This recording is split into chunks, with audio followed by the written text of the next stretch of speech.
Fama e sucesso nem sempre são a mesma coisa e para chegar no topo, mesmo já sendo uma pessoa conhecida, é necessário trabalhar bastante. Tá na televisão sempre foi algo essencial para um artista manter a sua popularidade, mas uma vez nos olhos do público, até o número 1 do momento pode rapidamente cair em esquecimento. Olá pessoal, meu nome é Anderson Vieira, esse é mais um vídeo aqui do canal e o tema de hoje é artistas que estavam bem aqui na opinião pública e de uma hora para outra vieram para cá. Cada caso é um caso e cada um deles tem muito mais camadas do que a gente vai resumir aqui hoje, mas indo bem direto ao ponto, seja por um comentário que não caiu bem, uma atitude inadequada ou até mesmo uma performance que não saiu como esperado, toda a admiração que o público tinha por eles passou a tomar rumos bem diferentes. Vale pontuar que alguns desses erros, equívocos ou falhas, vocês podem dar aí os nomes que vocês quiserem quando a gente começar aqui a listar, talvez nem fossem a pior coisa do mundo em um outro contexto, mas adiciona aí toda a exposição que a TV traz, tinha-se aí uma baita tarefa para a equipe de gerenciamento de crise. Alguns conseguiram reverter esse jogo e continuar com suas vidas, deixando esse momento bad no passado, que as pessoas ainda até lembram, mas que definitivamente não é o que definiu a carreira deles. Mas alguns, no entanto, nunca conseguiram reverter essa situação e esse é o motivo pela qual a maioria das pessoas lembram deles até hoje. Antes da gente começar, já deixa o like aí no vídeo para não esquecer depois, se inscreve no canal se ainda não for inscrito e vamos lá! Começando por um caso que tomou aí proporções globais e é lembrado até hoje como um dos maiores escândalos do mundo da música, no final dos anos 80/início dos anos 90, a dupla alemã Milli Vanilli atingiu seu ápice de popularidade, com singles aí em primeiro lugar nas paradas do mundo todo e os álbuns vendendo como água em todo lugar. Criado pelo produtor Frank Farian e formado por Fabio Morvan e Robbie Pilatus, em um intervalo de menos de um ano, a dupla conseguiu emplacar 3 singles em número 1 na parada americana. Foram mais de 10 milhões de cópias vendidas mundialmente apenas do álbum Girl You Know It's True. Eles até chegaram a vencer o Grammy de Artista Revelação em 1990, mas na mesma velocidade que todo esse sucesso veio, ele também foi embora. A beleza e presença de palco do Robbie e do Fabio destacava tanto eles no meio da multidão, que mesmo após o idealizador do projeto perceber que cantar não era muito forte deles, ele não desistiu do projeto e lançou o Milli Vanilli com eles sendo os rostos, mas com outros cantores gravando as músicas por eles. Alguns podem até levantar o ponto de que há tantos artistas que fazem playback e isso não é um grande problema, mas a grande diferença aqui é que nesse caso eles não estavam nem dublando a própria voz, era literalmente um lip sync nos mesmos moldes daquele programa Lip Sync Battle, sabe? Que todo mundo assiste sabendo que é uma paródia. Isso era algo que eu acredito que atormentava eles de uma certa forma, tanto que a faísca para que eles fossem desmascarados foi quando em um show promovido pela MTV, diante de uma plateia de 80 mil pessoas, no meio da apresentação da música mais famosa deles, o CD enganchou, um dos integrantes entrou em pânico e deixou o palco no meio da performance sem nem voltar para concluir a apresentação. Um simples caso de playback, caso fosse o caso, né, seria algo até ok de contornar, quase todo mundo aí já fez alguma vez na vida, mas depois daí o rolê foi ficando cada vez mais estranho, cada vez mais suspeito, e quando os verdadeiros cantores por trás da dupla foi a público jogar qual era real, e na verdade não era nem 2 cantores que faziam as vozes, mas sim um trio, depois daí já não tinha mais o que fazer. A cobertura da mídia em cima desse caso foi maçante, o Grammy que eles haviam ganhado foi pedido de volta, os verdadeiros cantores por trás do Milli Vanilli até lançaram um novo álbum, agora com eles à frente do projeto. Robbie e Fabio, alguns anos depois, também tentaram se reintroduzir no mercado, agora com eles mesmos cantando as próprias músicas, mas depois do escândalo, nada mais voltou a funcionar. Foi um verdadeiro cancelamento antes mesmo dessa palavra ser usada como é hoje, e apesar dessa história ainda ter vários outros lados, resumidamente foi isso. E vamos aqui agora para 1992 com a cantora irlandesa Sinéad O'Connor. Ao sol da fama no começo dos anos 90 com a versão de Nothing Compares to You, escrita originalmente pelo Prince nos anos 80, o dia 3 de outubro de 1992 é um dia que até hoje a cantora ainda vive sob a sombra dele. Em sua performance no programa Saturday Night Live, Sinéad cantou uma versão a capela da música War do Bob Dylan, encerrando a apresentação rasgando a foto do Papa João Paulo XVI, seguido dos versos: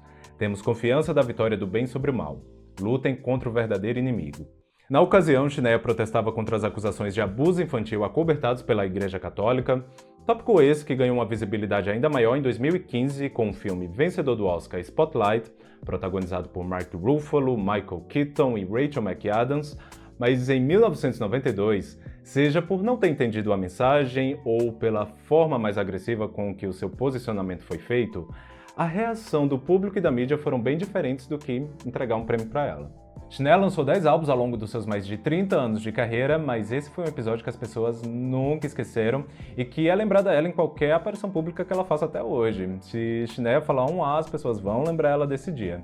E esse é um caso até um pouco curioso, porque por mais que hoje em dia essa performance dela tenha aí várias leituras diferentes, a forma como ela foi abordada na época é a narrativa que a maioria das pessoas ainda lembra. E apesar desse ter sido um capítulo que custou quase toda a carreira dela e até mesmo parte da sua saúde mental, em entrevistas futuras, Shania conta que não se arrependeu e que não mudaria nada.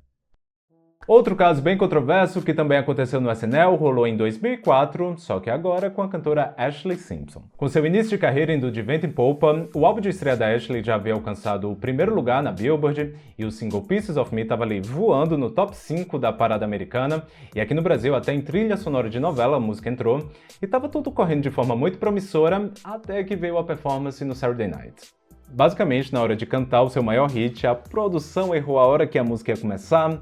e foi ali um momento bem constrangedor, porque a Ashlee não sabia o que fazer, ficou ali fazendo umas palhaçadas, a banda começou a tocar e ela não ia junto, e quando ela percebeu que tinha dado assim ruim de verdade, dá pra ver que ela saiu visivelmente envergonhada do palco. No dia seguinte, as manchetes não falavam de outra coisa, Ashlee até tentou justificar falando que ela estava com um problema nas cordas vocais e que havia sido recomendação médica que ela fizesse playback, mas ali, àquela altura, o público já tinha dado seu veredito. Em uma apresentação feita poucos dias depois, Ashlee foi vaiada por mais de 72 mil pessoas num show no intervalo do Orange Bowl,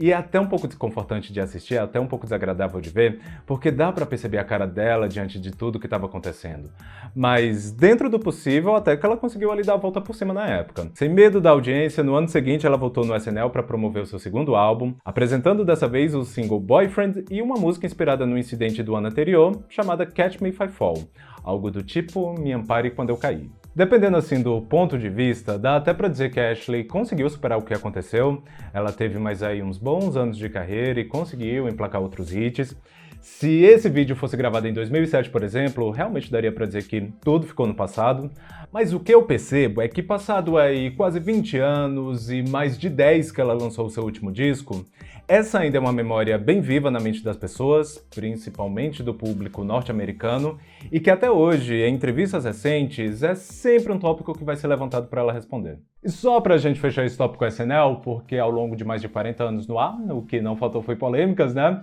Outras 3 estrelas que no momento de carreira bem parecido com o que a Ashlee estava, também passaram por uma situação parecida, só que eles sim dá pra gente dizer que conseguiram deixar aquele dia ruim pra trás. Provavelmente muitos aí devem lembrar o quão a Lana Del Rey foi bombardeada em sua primeira grande performance na TV. Ela estava nervosa, ela ficou perdida no palco e aquele momento em que ela começou a girar virou meme, virou gif, ela foi bem hostilizada na época. Era sua primeira apresentação para um público mais amplo e as coisas não saíram muito bem.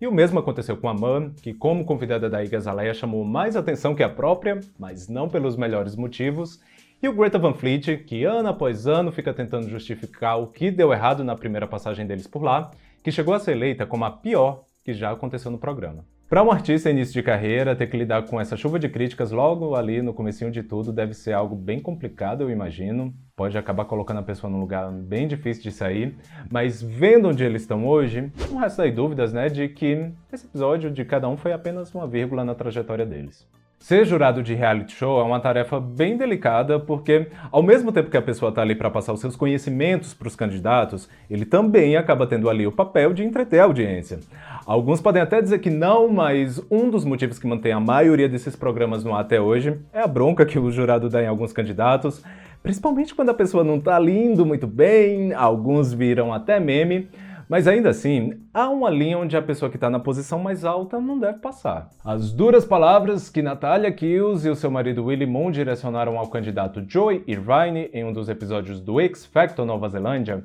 colocou ali os dois numa situação bem complicada, né, diante do público, tornando esse o motivo pela qual pelo menos ela se tornou melhor mundialmente conhecida do que pelo seu ótimo trabalho como cantora e compositora. Por mais que haja o benefício da dúvida e de que a própria Natalia já tenha aí dado todos os indícios de que só não solta o verbo mesmo e fala toda a verdade do que aconteceu naquele dia, porque muita gente grande pode ir atrás dela, sempre vão voltar no ponto de que ainda assim foi ela e o marido dela que aceitaram performar aquele papel. E por mais que ela seja uma pessoa totalmente diferente do que se viu naquele dia, A memória fotográfica de quem viu aquilo na TV é algo muito difícil de desvincular, principalmente dada a proporção que se teve. E bom, depois da adição de nomes famosos em 2020, o que não faltou na edição desse ano do Big Brother foram nomes da música entrando na casa mais vigiada do Brasil para tentar ali dar uma alavancada nas suas carreiras. O que dando certo, né? O prêmio do programa acaba virando fichinha, perto do que dá para eles fazerem aqui fora. Mas quando dá errado, o negócio vai para um lugar... Como ninguém além da Web TV brasileira consegue dar de conta e acompanhar todos os rumos que esse programa tem a cada 2 horas, a gente acabou de entrar na segunda semana e parece que o negócio já tá rolando há um mês. Eu nem vou entrar assim nos detalhes do que tá sendo comentado hoje, porque até esse vídeo sair pode ser que já tenha rolado umas 10 reviravoltas e o rumo das coisas já sejam bem diferentes. Mas o negócio já ficou bem complicado para alguns que entraram lá com essa intenção, né? Se seguidores no Instagram é um aval de popularidade e o queridômetro do pessoal aqui fora, praticamente todo mundo só tá perdendo, né? Teve ali um boom no dia que o elenco foi apresentado e depois tá quase todo mundo aí só caindo, né? E se nos primeiros dias parecia que o Fiuk ia ser o que ia sair mais em débito em relação a como ele entrou, desde que rolou a segunda festa dessa edição, esse protagonismo reverso parece ter encontrado aí um novo personagem. Por motivos que a essa altura todo mundo já deve saber, e que algumas vezes foram até difíceis de assistir, muito mais do que apenas perda de seguidores, Carol Conká já está tendo a sua carreira diretamente afetada, e até mesmo os projetos que ela tinha para ser lançados durante a sua permanência na casa já começaram a cair. Seu programa ao lado da Marcella McGowan, a fada sensata da edição passada, que ia estrear no GNT, foi temporariamente suspenso da TV e mantido apenas no digital da emissora. A exibição do seu show pré-gravado antes de entrar no confinamento para o festival Hack Beat teve a sua exibição cancelada, afirmando em nota que suas atitudes e declarações não condizem com o que o festival prega, e de acordo com o levantamento da revista Forbes, sua participação no BBB pode render a ela uma perda financeira de até 5 milhões de reais após o cancelamento de futuras ações e parcerias com marcas em suas redes sociais. Como eu já disse, esse BBB já teve aí tantos plot twists que o que começou como o mais popular já é agora um dos mais odiados, a que o pessoal começou com ranço já é agora uma das grandes favoritas, e tudo isso em menos de 10 dias de um programa que vai ficar aí no ar por 100. Mas dadas as circunstâncias que levaram a Carol a se encontrar nessa posição diante do público, é bem difícil ver esse quadro virando, pelo menos enquanto ela estiver dentro da casa. Foi um pouco desconcertante ver essa queda da Carol, porque eu acho que não era algo que ninguém esperava, e principalmente pelos motivos que levaram a isso. Houveram mais gatilhos do que entretenimento nesse programa até agora, mas não dá pra negar, né, que todo mundo que entrou ali já sabia dos prós e contras que um programa como o BBB pode acarretar, e que no fim foi a escolha individual de cada um participar e tentar sair de lá amado pelo Brasil. Se a Manu Gavassi, que entrou na casa com a fama de menina chata e mimada, conseguiu provar que o BBB pode sim ser aí uma ótima ferramenta para reposicionamento de imagem e carreira, ainda que nem todo mundo goste dela, ainda que nem todo mundo discute as músicas dela, ainda que nem todo mundo vá com a cara dela e continue achando ela chata e mimada, entrar na casa e transparecer uma imagem completamente diferente do que o seu trabalho pregava aqui fora pode te posicionar para um caminho bem diferente. Então, como que vai ficar quando ela sair e ver o jeito que tá? Vai ficar mais pirada. BBB é um programa que mexe muito aí com as emoções de todo mundo, né? Mas acompanhando as redes sociais esses dias, eu acho que o único cuidado que vale a gente ter é, na hora de apontar um erro, de apontar uma situação ou até mesmo comentar o programa, não perder ali a mão e, ao invés de estar ali só participando, né, da discussão, acabar cometendo crimes. Porque aí, meu irmão, você não vai estar nem se igualando, mas sendo pior. Bom, pessoal, eu espero que vocês tenham gostado desse vídeo. Se sim, deixa o like, se inscreve aí no canal se ainda não for inscrito, compartilha aí com o pessoal, aquele esqueminha, beleza? Por hoje é isso e vamos nessa!